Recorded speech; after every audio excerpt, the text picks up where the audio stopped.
Rarely have we seen a person fail who has thoroughly followed our path.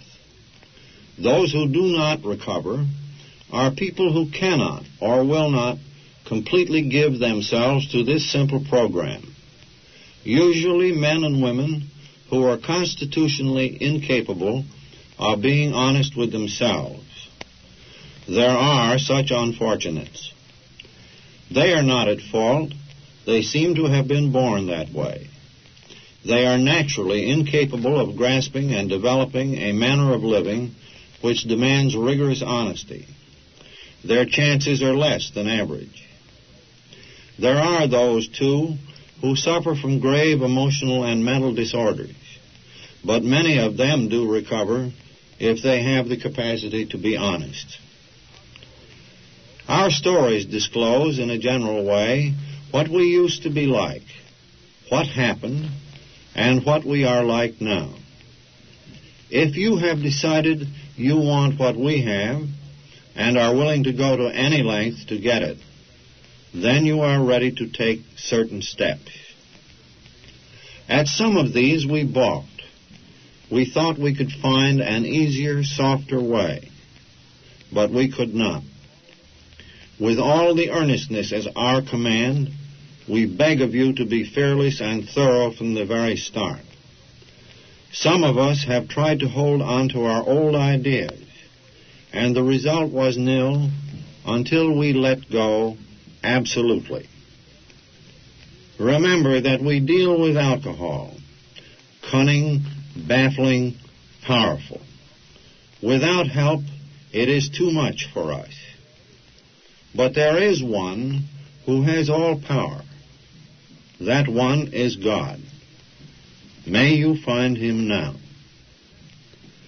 Half measures availed us nothing.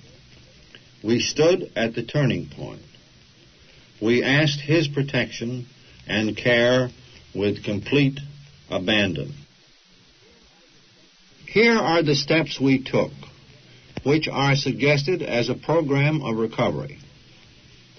1, we admitted we were powerless over alcohol, that our lives had become unmanageable. 2, came to believe that a power greater than ourselves could restore us to sanity. 3, made a decision to turn our will and our lives over to the care of God as we understood him. 4, made a searching and fearless moral inventory of ourselves. 5, admitted to God, to ourselves, and to another human being the exact nature of our wrongs. 6, were entirely ready to have God remove all these defects of character. 7, humbly asked him to remove our shortcomings.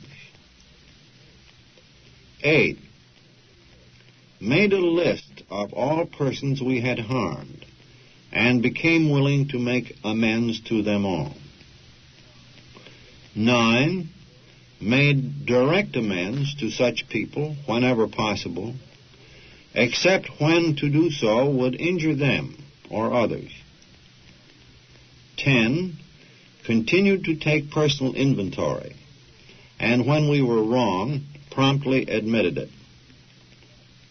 11, sought through prayer and meditation to improve our conscious contact with God as we understood him, praying only for the knowledge of his will for us and the power to carry that out.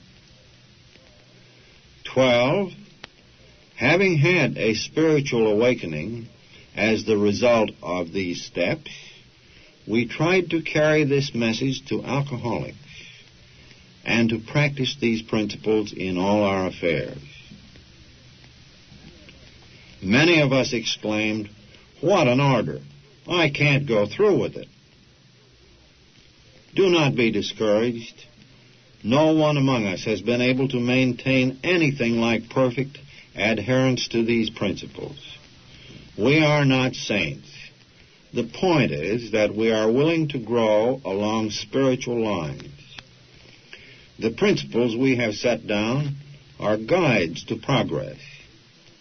We claim spiritual progress rather than spiritual perfection.